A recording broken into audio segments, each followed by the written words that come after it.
Discussing finances with your partner. You tell your partner about your life, but not necessarily about your finances. According to Relate, 1 in 3 people say they will benefit from the help while talking to their partner about debt and finances. So, we've assembled a list of suggestions to assist you. Why is it important to interact with your partner? When your partner's finances become entangled with yours, it's important to know about them. When you start working together and paying bills together, this is usually the case. It's at this stage where your partner's finances will start to have a bigger effect on yours and vice versa. When you're first dating, when you decide to move in together, when you want to have kids, when you want to buy a home, when you want to retire, and even when you decide to divorce, issues will arise. If you believe your partner has financial influence over you, you might be dealing with financial violence. Here are several warning signs to keep an eye out for, as well as what you should do about it. How do you deal with various money behaviors or motivations? Money affects us all in different ways. You can be careful and constantly save your money. You can believe that money is available for spending and that you can't take it with you. It's common to have varying views on money because we all come from different financial backgrounds. What matters is how we treat these variations. The good news is that living together and sharing costs can be less expensive than living alone. As a result of being life's friends, you have chances to save and spend that you wouldn't otherwise have. To make the best of this, you'll want to stop the confusion that comes with having entirely different behaviors and ambitions than your partner. In fact, the chances of any couple agreeing 100% on anything are slim to none. But finding out where you disagree can lead to great compromise and make your finances easier to handle. The first step is to figure out what your financial values are, and then formulate a strategy. Do you choose to save or invest your money? Some people are content to survive on credit cards or an overdraft that has been maxed out. Some people try to pay for everything and then leave the other person in debt. If one partner receives considerably more than the other, there could be problems to address. Sharing spending and saving decisions and freely discussing money can help reduce arguments and stress in any case. Use these questions to better understand you and your partner's financial behaviors to discuss your priorities. It's important to remember what you both want. Do you want to live in the present? Are you confident in your financial management skills?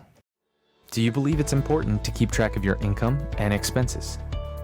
Do you choose to shop around to spread your money, or do you choose to buy on an impulse?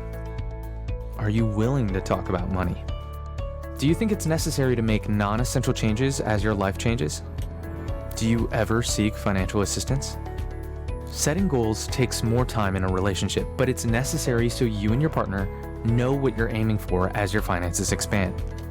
You'll also be better prepared for any shifts that can affect your spending habits. As the family expands and income decreases, if one parent stops working to care for the baby, it can be a major change. My wife refuses to discuss money with me. There will be plenty of ways you and your partner are compatible, whether you both like puppies, watch the same Netflix shows, or would rather stay at home on a Saturday night than go out. However, if you have opposing attitudes or habits when it comes to money, your relationship can suffer. It's important to find a way to chat about money and your finances. For others, it may be an emotional problem, resurfacing feelings about power or traumatic childhood experiences. However, it's important to have difficult discussions.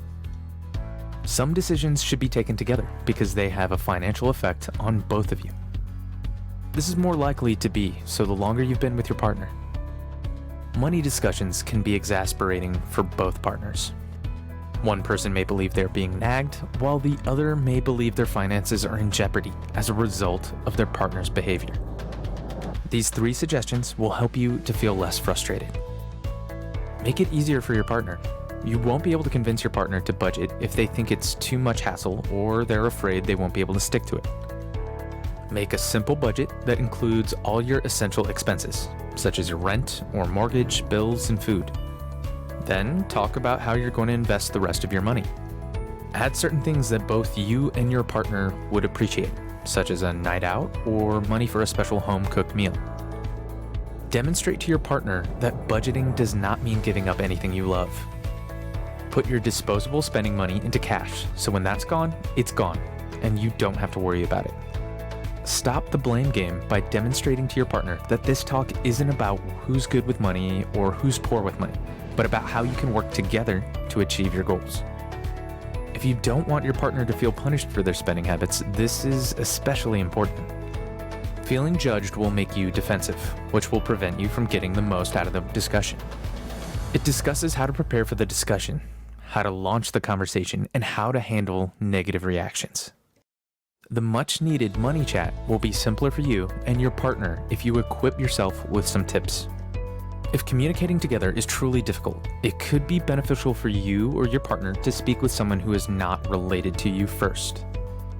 If you want to know more financial tips like these, make sure to give this video a like and click subscribe. Thanks for watching, and see you in the next video.